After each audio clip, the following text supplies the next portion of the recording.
Now, they say politicians will do anything for votes. A presidential candidate in South Korea is redefining what that means. He has created a digital avatar of himself to sway voters. A deep-fake model to make himself appear, quote-unquote, cooler. The name of this man is Yoon Seok-Youl. He is being called the world's first deep-fake candidate because his digital avatar is finding more traction than his real self. The story is strange. You have to watch our next report to fully understand it. AI 윤석열입니다. 김땡땡님 질문. Meet Yoon Seok-Youl, a South Korean attorney, a former public prosecutor and now a presidential candidate. But the man you're seeing right now is not really him. It's AI Yoon, his digital avatar. A deepfake model made with hours of specially recorded footage. What for? To make this middle-aged politician look cool. How exactly?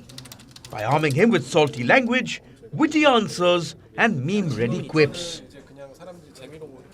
All in a bid to engage young voters who get most of their news online. This concept is gaining traction in South Korea, which has the world's fastest average internet speeds.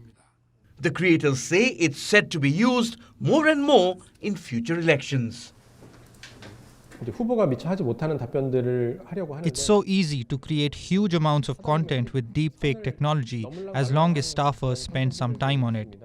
It is inevitable that this will be used more and more in future elections. AI Yoon is the world's first official deepfake candidate. With neatly combed hair and a smart suit, it looks uncannily similar to the real Yoon. Only that it's more humorous, more charming and less politically correct. It mockingly refers to the South Korean President Moon Jae-in as Moon Ding Dong and his rival Lee Jae-myung as Lee Ding Dong. The answers may seem to be impromptu, but they're written by his campaign team.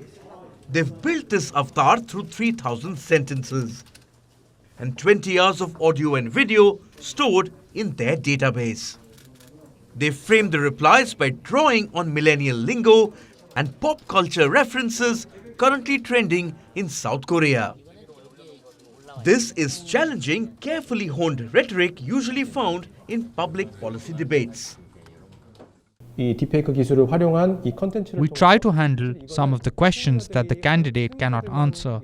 In addressing some of those questions, we sometimes encounter contents that are not necessarily politically correct. But if we try too hard not to cross the line, there are relatively less feedbacks from the public. Rival candidates accuse the AI Yoon team of downgrading political decorum. But their snark appears to be working.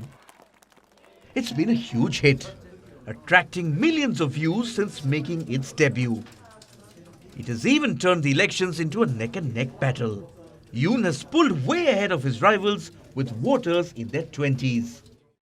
But where does he plan to draw the line? Deepfake technology is a double-edged sword. It can blur the lines between reality and illusion. Does a giggle-inducing digital avatar qualify someone to be a statesman?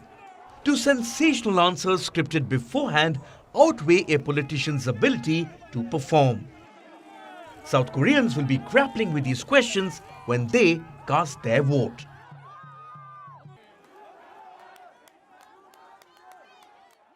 WION is now available in your country. Download the app now and get all the news on the move.